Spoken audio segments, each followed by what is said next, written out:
Hello, hello, hello. Hi. Alright, so I'm gonna unmask my engine bay now that the paint is finally dried. This shit is glossy, son. Yeah. You like it, Michael? That's my side. Yeah, that's my side. Michael painted this side. Whatever. Okay. So I'm gonna unmask this thing quick and we can see how it looks. And then I'm gonna install my Billet motor mounts. So these are the Billet eBay motor mounts that I'm going to be installing onto the car, and I kind of want to see how they look installed onto the frame.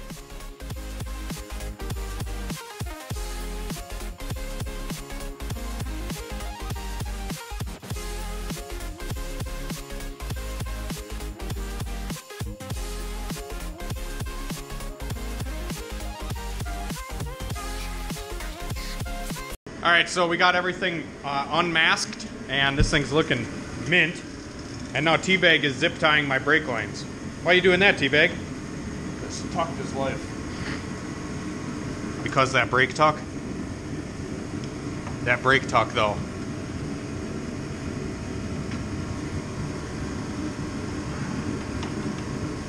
Look at that. It's not going nowhere. Oh, I mean, maybe a little where, but Not far. not far.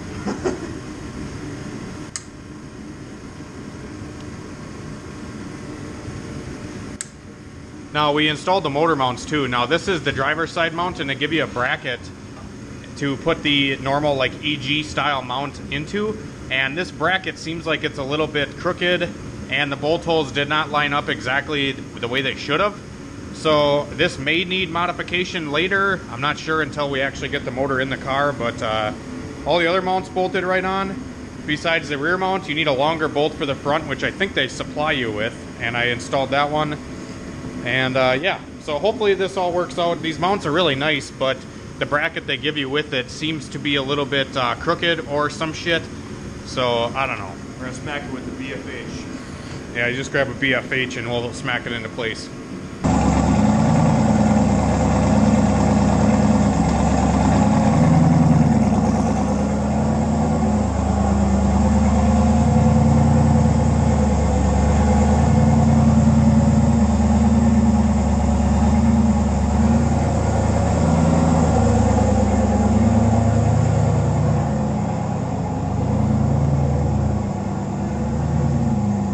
Damn, that baby flossing. Well, I'm working on my Mustang right now, and I'm trying to figure out this oil pressure issue that I'm having. Now, when I first started the car up, it had 1 bar of oil pressure, which is around 14 pounds, which is very low. I've been letting it run for a little while now. It's almost up to temperature, and as you can see, the oil pressure is increasing.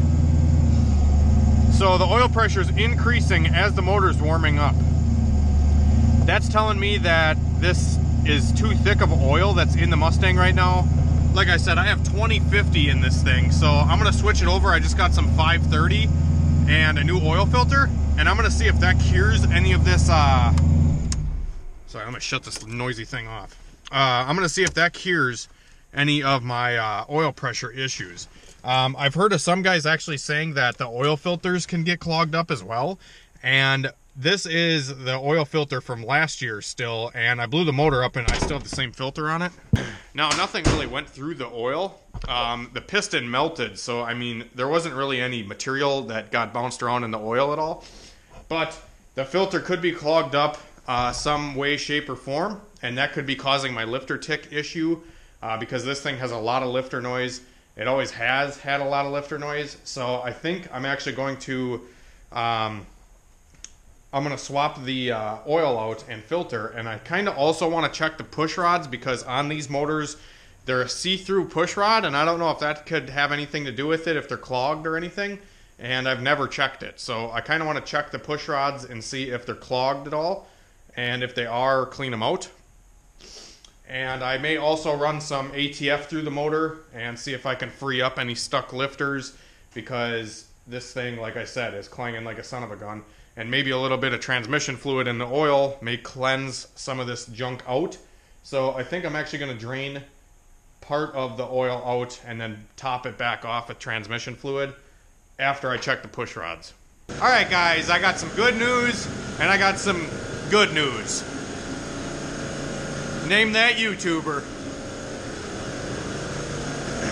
Anyways, I got some good news, guys. I think I took the rocker assembly off on this side. So I took the rocker arms, the valve cover, the coil packs, all that stuff out, and I checked the push rods. And these push rods have a hole in the top and a hole on the bottom. And I think oil flows through these.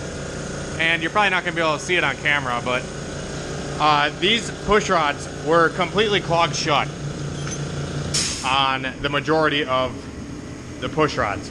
A couple of them, you could see like a pinhole, but they were definitely clogged up with shit, and I sprayed them out with brake cleaner. So I just took some brake cleaner and, you know, the straw it comes with, and I just sprayed through the push rod to get the brake cleaner flowing through there to clean any of that gunk out. And then I sprayed through it with my air hose. And I'm gonna do the same thing to the other side now. Reassemble everything and see if my oil pressure goes up. If it doesn't go up, I'm going to drain the oil, put tranny fluid in, run it for a while, and then swap a new filter and new oil into it and see if that helps. So I just got done cleaning out all the push rods. The passenger side push rods were actually a lot more clogged up than the driver's side. I think one or two of them on the passenger side were clear, and then the others were plugged up and you couldn't even see through them. So I got that taken care of and did all the push rods, and I just started it back up, and the oil pressure is a little bit higher. It's like almost to 3 bar now, so I'm thinking that that did do something, but not a whole lot. I didn't really expect it to do much, if anything, because I don't think that would affect the oil pressure of the motor. I think it's just going to affect the oil flow to the cylinder head. So if I'm having any rattling or clanging noise, it might have been coming from the cylinder head because none of the head was getting lubed, or if it wasn't getting enough oil. But anyways, so now I'm going to drain some oil out of this thing, run it for a little while with ATF in it, and then I'm going to drain the filter and the oil, and then put new stuff in, new oil filter and new oil, and we'll see if that clears anything up. If it doesn't, I'm probably just going to fucking send it.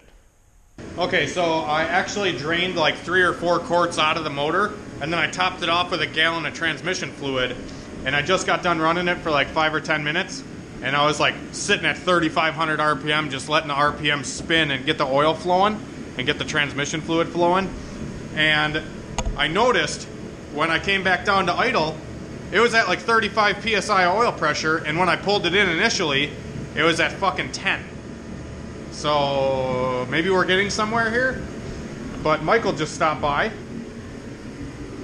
and this is the oil filter that was on the Mustang, and I don't remember if I replaced this or not. This might be the filter from last year, or I might have got a new one. I don't remember. But anyways, we're gonna cut this thing open and see if anything in the filter was causing a low oil pressure issue. And the reason I'm checking all this stuff, guys, is because I went through the bottom end of the motor and I checked the pump, and I checked the O-ring on the pickup tube because that's a super common issue, and the pickup tube seal was good. So I don't think it's that. I mean, it very well could be something in the pump still, or something, you know, a rod bearing or something. I don't know. But I'm checking all this stuff because it's quick and easy. I mean, it took me like 15 minutes to check the push rods, and another 15 minutes to drain the oil, put tranny fluid in, do a heat cycle, etc. But anyways, Michael got a cutoff wheel here, and we're gonna cut this filter open. Because what did you say about Wix filters? They have drain backs. They have a drain back? Yeah. What does that mean? I'm not an expert, but it means oil doesn't drain back into the filter. So then you start it and it shoots up center. Okay, well, I don't know what that means, but I guess Wix has a drain back thing. And maybe, this is my theory, maybe if that drain back thing was stuck or something, it might not be flowing enough oil pressure, because on an LS, the LS oil filter goes right onto the pan gasket, and that is the first place for oil to flow on the LS. So it has to go through this before it goes anywhere else. So, I don't know. We'll, Just go check out other YouTubers, and they cut, literally, it's a guy cut apart a Fram, Napa, Wix, and like a cheapest one you could buy. And the Fram is not steel capped filter inside. Yeah. So that's why it crushes. And It crushes real easy. Does nothing, and then it's just garbage. Yeah. Don't buy a Fram filter. Just cut open your wick.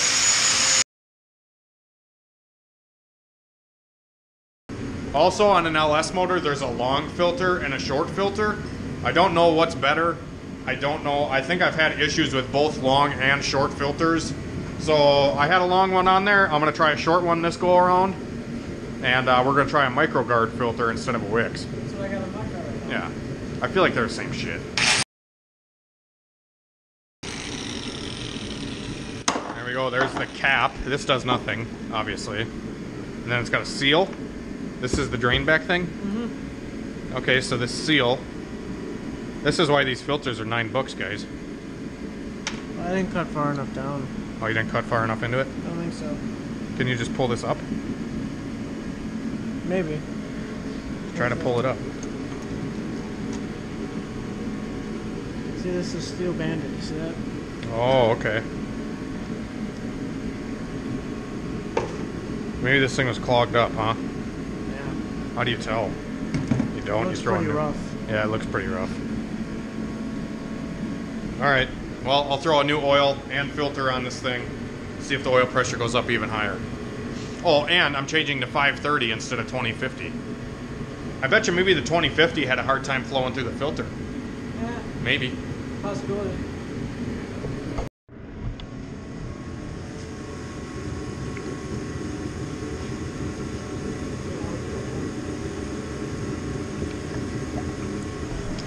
Alright, so me and Mr. Michael here ran to the parts store and we grabbed a funnel kit thing to help bleed the cooling system on my Mustang, because I'm going to see if just bleeding it 100% with something like this will help my cooling issue at all.